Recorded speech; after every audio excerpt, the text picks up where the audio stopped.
دوسرا مسئلہ کہ جو واقعہ کربلا پیش آیا تو اس کی وجہ سے اگر آج سے ہم لوگ غم منائیں تو پھر کیا حرج ہے؟ تو محترم بھائیوں اور دوستوں، یقیناً حرج ہے۔ جس چیز کو اللہ کے رسول نے نہیں سمجھا اس کو ہم لوگ سمجھے تو یقیناً حرج ہے۔ اور آپ لوگ کو بہت تعجب ہے، آپ تو یہ کہتے ہیں کہ اللہ کے نبی عالم الغیب ہیں، ان کو ماکان و یکون کا علم پڑی ہے، تو اللہ کے نبی کو تو علم تھا، اور چیزوں کا ہونا ہو اس چیز کو تو پکا علم تھا کہ اگر حسین رضی اللہ عنہ کو شہید کیے جائیں گے، کس جگہ شہید ہونے کون شہید کرے گا، یہ ساری چیزیں اللہ کی طرف سے بتا دی گئی تھی۔ تو اللہ کے نبی کو اس بات اور علت کا علم ہو گیا، مگر اللہ کے نبی نے اس پر کوئی احکام نہیں فرمایا۔ یہ نبی سے ممکن نہیں ہے کہ کوئی ایسی علت ہو، کوئی ایسا سبب ہو جس پر احکام مرتب ہونا چاہیے اور اللہ کا نبی احکام مرتب نہ کرے۔ یہ دین کے اندر خیانت ہوگا، یہ دین کے اندر خیانت ہوگی۔ اس کا معنی یہ ہوگا کہ نبی نے امت کو پورا دین نہیں پہنچایا۔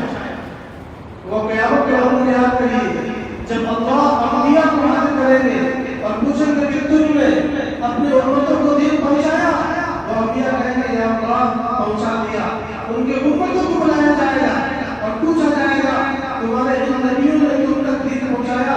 مگر یہ اللہ نہیں پہنچایا۔ یہ معاملہ حسن ہے۔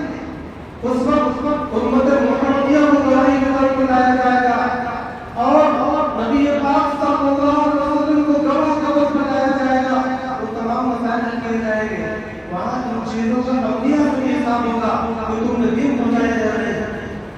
کچھ حساب نبیوں سے بھی ہوتا ہے۔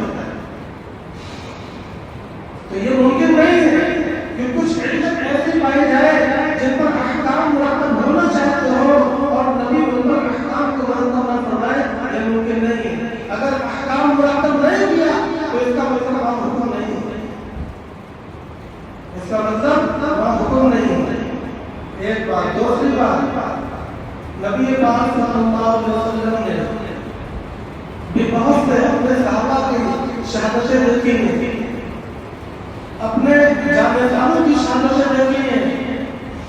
حضرت ابو حمزہ رضی اللہ تعالیٰ عنہ، حضرت مصعب بن عمیر رضی اللہ تعالیٰ عنہ، حضرت سمیہ اور دیگر بہت سے صحابہ اور وہ 70 قراء جو قرآن سکھانے کے لیے ایک گاؤں میں جا رہے تھے اور راستے میں ان لوگوں کو ذبح کر دیا گیا، ایک دوسرے کے سامنے ان کو کاٹا گیا، وہ سب شہید کر دیے گئے۔